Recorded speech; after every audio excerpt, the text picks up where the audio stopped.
The wind drove dust across the gray plains of Colorado. The sun seared the earth, making the air dry and sharp, like coarse sand. Mountains rose around him, lonely and harsh, with sparse pines whose slopes disappeared into the mist. Here, any mistake could cost a life. If you enjoy stories of survival, trust, and the quiet yet powerful strength of the human spirit, stay with us and subscribe to Dust and Devotion Tales.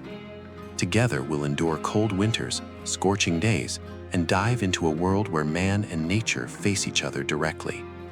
This is the story of Javier Collins, who came to the mountains to disappear, and what he found there.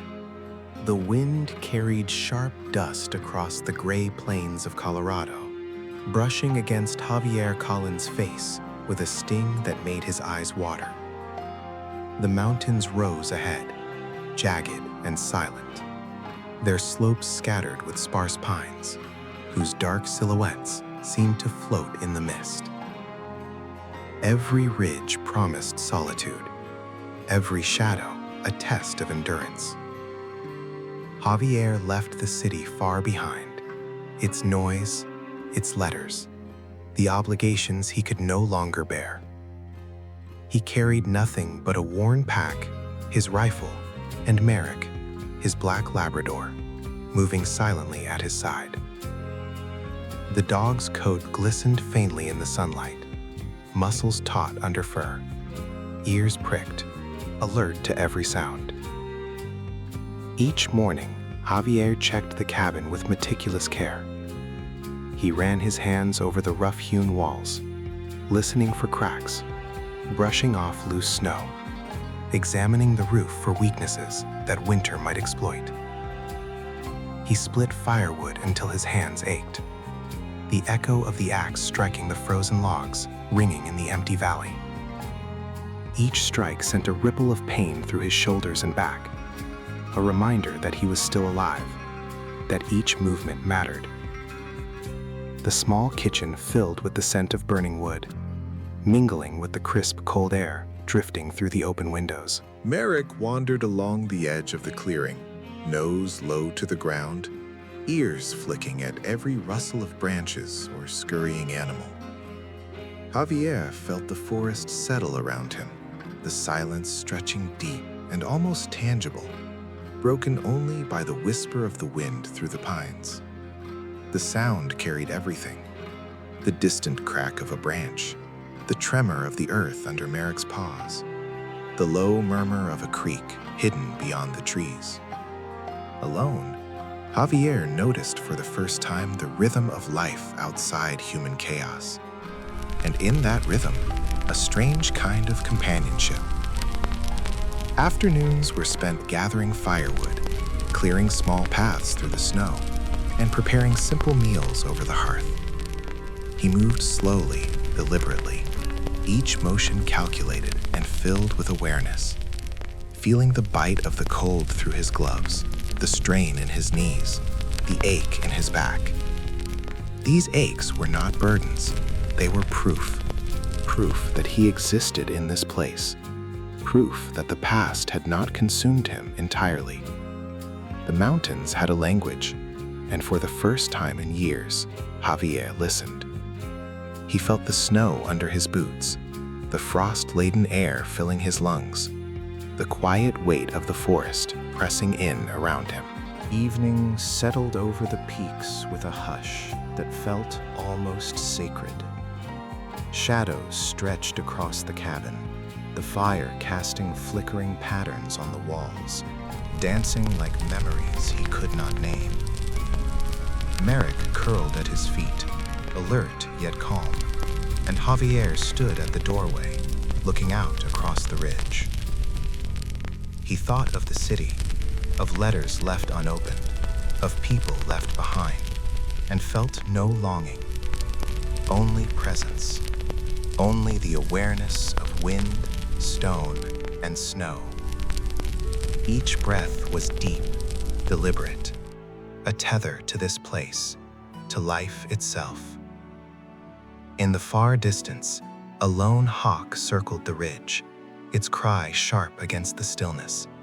and for the first time, Javier felt the edges of the world sharpen around him, not as threat, but as promise.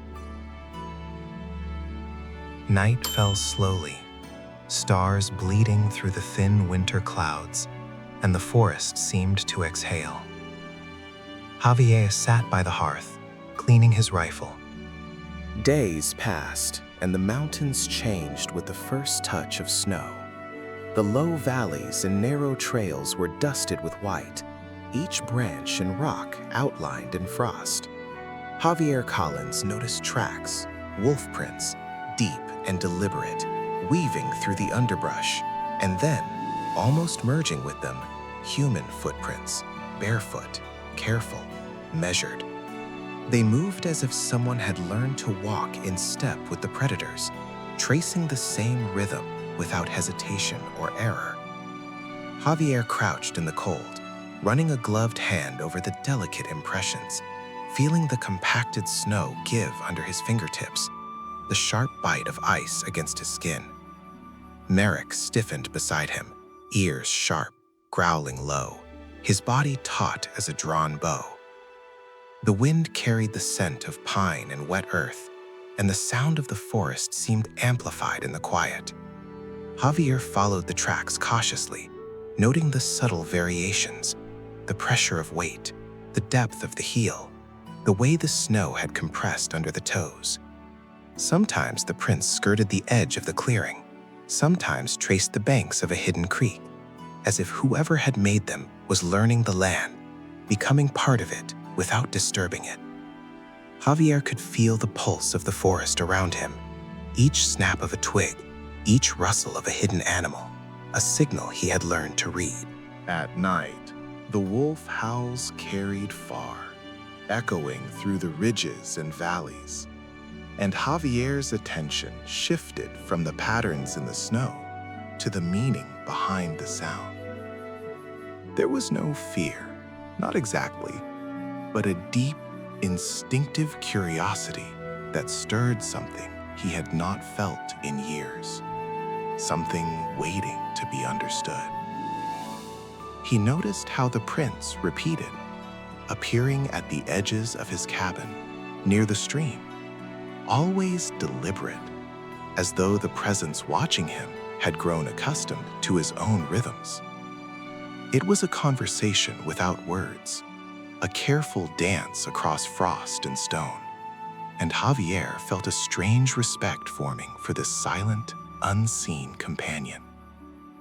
He marked the tracks mentally, noting the distance between steps, the way the footprints sometimes overlapped with the paw prints, the pattern of the wolf pack guiding the movements. Every detail suggested intelligence, adaptation, a life lived according to its own rules.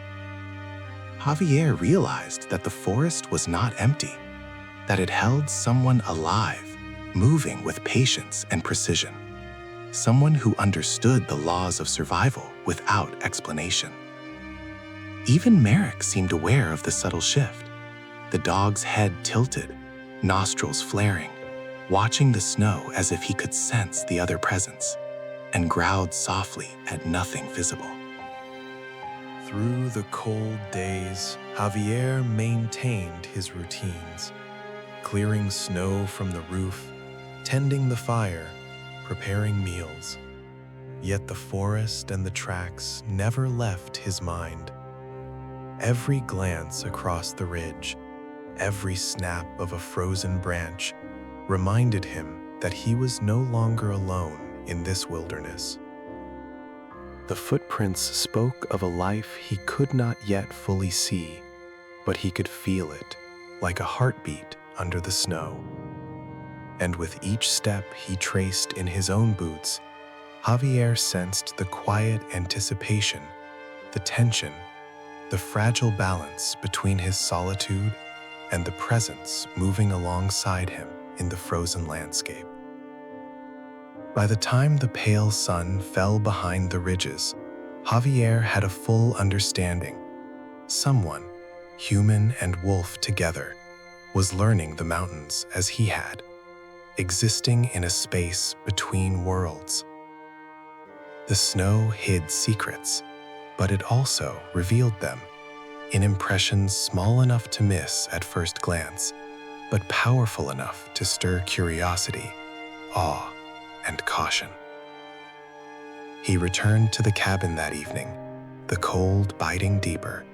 Merrick curled at his feet, and Javier realized that the forest's silence was alive with a story just beginning. A story that would pull him further into its depths, whether he was ready or not. At dawn, Javier finally saw her. She emerged at the edge of the clearing, a girl of perhaps 14, moving with a certainty that belonged to the forest itself. Her hair was long and tangled, catching the pale light like threads of shadow. Her clothes rough and patched, made of leather and furs that molded to her movements. 7 large wolves moved around her, circling and shifting, a living halo of muscle and fur. She walked on 2 legs, then lowered herself to all 4s, weaving seamlessly into the rhythm of the pack, a single presence with the predators. Javier watched from behind a stand of pines, his breath slow and steady, heart tuned to the silence that surrounded her. Each evening, he left food on flat rocks, meat and dried fruits carefully placed, and observed her approach. She moved cautiously, never drawing near, taking what he offered with quick, precise movements, eyes bright and aware. There was no hesitation in her actions, no wasted motion. Watching her became a ritual, a study of instinct and survival, of someone learning the land in the same way he had, but differently, untamed, raw, and entirely present. Javier noticed every nuance, the way her shoulders shifted when a wolf brushed past, the tilt of her head as she sniffed the wind, the alertness in her stance as she assessed every sound. Merrick followed silently, curious but restrained, sensing the connection forming between the girl and the forest. Javier felt a strange mixture of wonder and recognition, a tug at emotions long buried beneath years of solitude. He saw in her movements a freedom he had lost, a trust in the world that came not from words, but from instinct and experience. Each day, her figure blurred the line between human and wild, and he realized that the forest had chosen her, just as it had accepted him. The girl was cautious but observant, learning without instruction. She mirrored the wolves, reading the subtle cues in their behavior, responding to threats with intelligence and calm. Javier began to anticipate her patterns, noting the way she approached the food, the routes she preferred, the quiet ways she moved through shadows. Each observation deepened his awareness of the wilderness around him. The wind, the snow, the snap of a branch, it all carried meaning when seen through her interaction with the pack. Evening stretched long in the fading light, the fire in the cabin a small anchor in the vast, cold wilderness. Javier cleaned his rifle or tended the hearth, while she lingered at the edge of his vision, cautious but present. The silence between them was not empty. It was a dialogue of movement, of attention and patience, of respect and distance. For the first time in years, he felt the stirrings of something like hope, a recognition that even in isolation, connection was possible, not through words, but through the quiet rhythms of survival and observation. The girl's presence transformed the forest for him. Shadows seemed less oppressive, the wind less harsh, the snow less indifferent. She was not just a part of the wilderness, she was a guide, a mirror of what the mountains demanded, a living proof that life could thrive in these harsh, frozen peaks. Javier understood that his solitude was shifting, evolving, shaped by her movement, her awareness, and the wolves that followed her so faithfully. That morning, as she disappeared back into the trees with her pack, Javier felt the first true sense of anticipation since he had arrived. Something was coming, something larger, and the mountains were already whispering the story he had yet to witness. Days folded into a rhythm, the mountains marking time with the shifting light and the whisper of the wind through the pines. Dawn brought the slow work of the cabin, checking the roof for frost, clearing snow from the narrow paths, stacking firewood that groaned under the weight of ice. The day was filled with small tasks, mending traps, preparing simple meals, keeping the fire alive. But Javier's attention was no longer solely on survival. It stretched outward, toward the girl who had become the quiet center of his watchful days. He began to teach her, not with words, but with gestures, demonstrations, and the patience of repetition. He showed her the shapes of objects, the meaning of simple tools, the signs of danger in the forest, the tilt of a branch, the scent of disturbed snow, the distant echo of a snapping twig. She absorbed each lesson instantly, movements deliberate, eyes alert, mind wide open. Her understanding seemed to flow like water, intuitive and unforced, bridging the gap between human learning and the instinct of the wild. Margaret, ever vigilant, became her companion in this unspoken instruction, allowing her to approach, to explore, to test limits.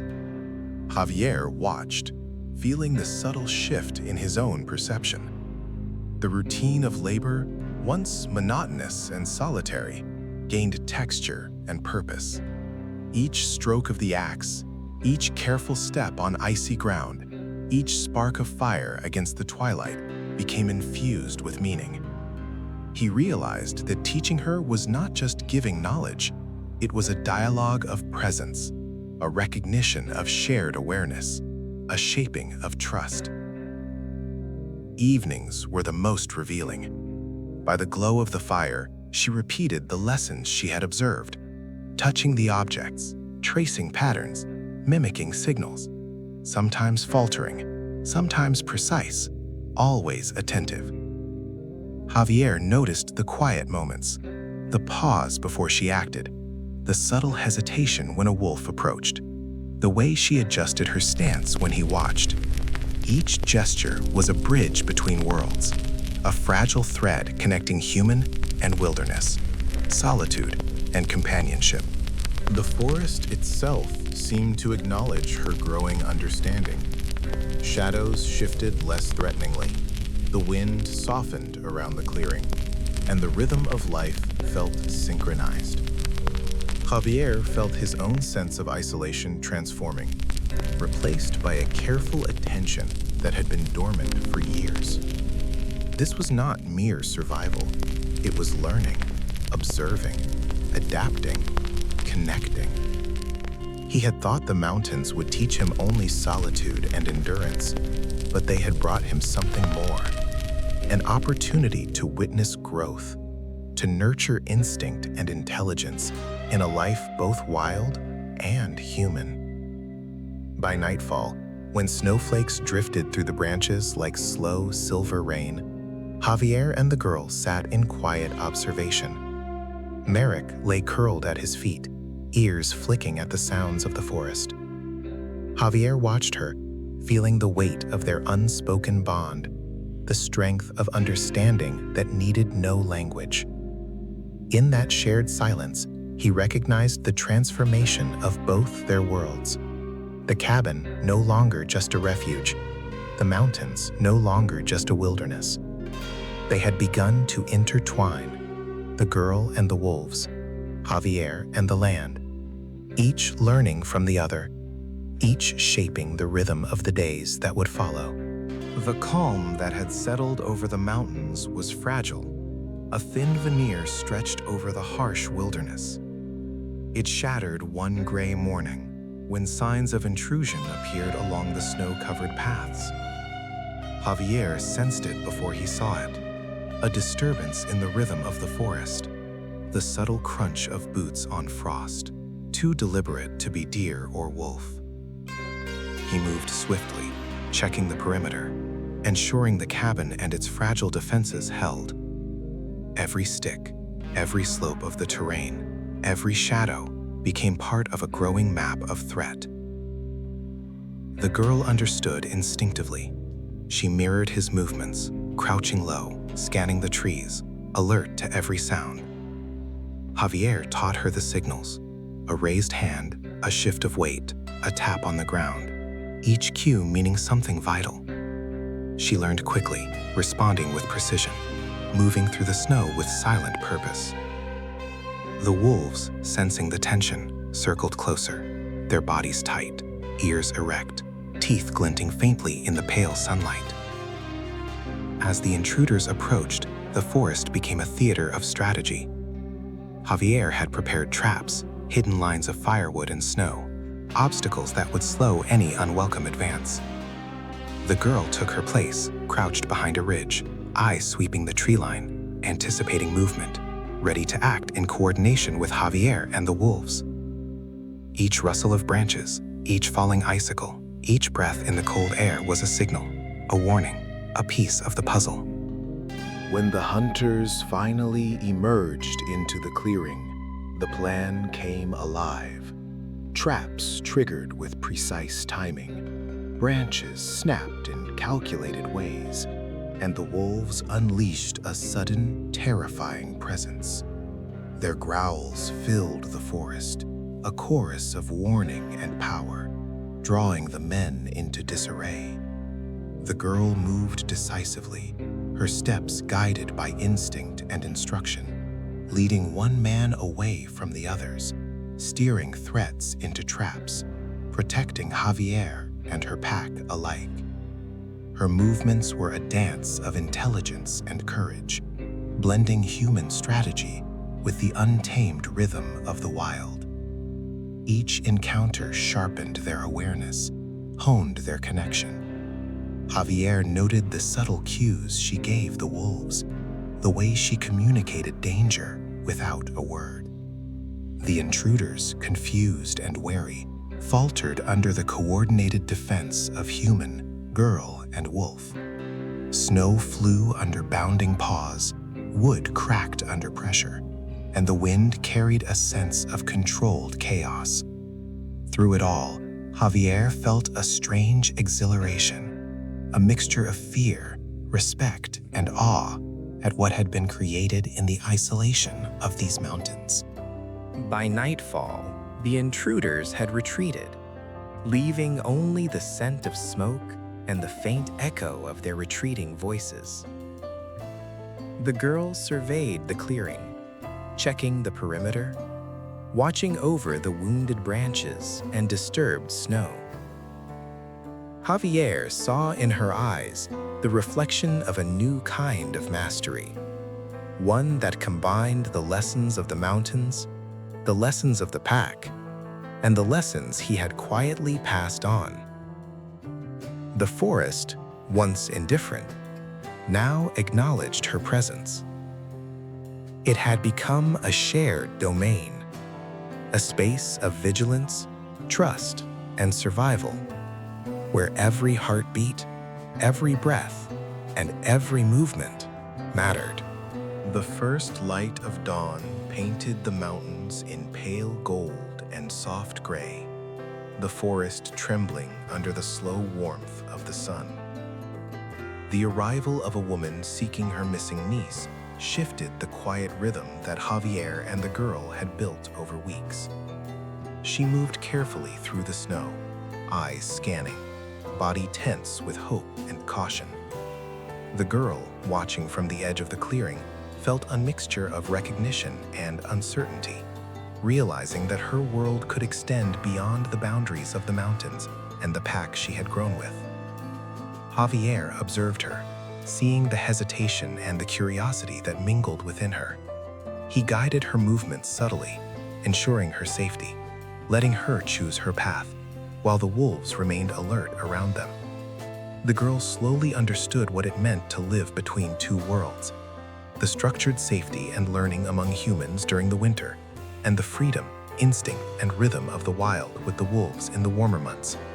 Each step, each glance, each cautious movement was a negotiation between trust, experience, and desire for belonging. The cabin, once a place of solitude and escape, transformed into a center of connection. Javier and the girl moved with care, preparing for the woman's approach, signaling the wolves, checking the paths, ensuring no sudden danger would interrupt this fragile reunion.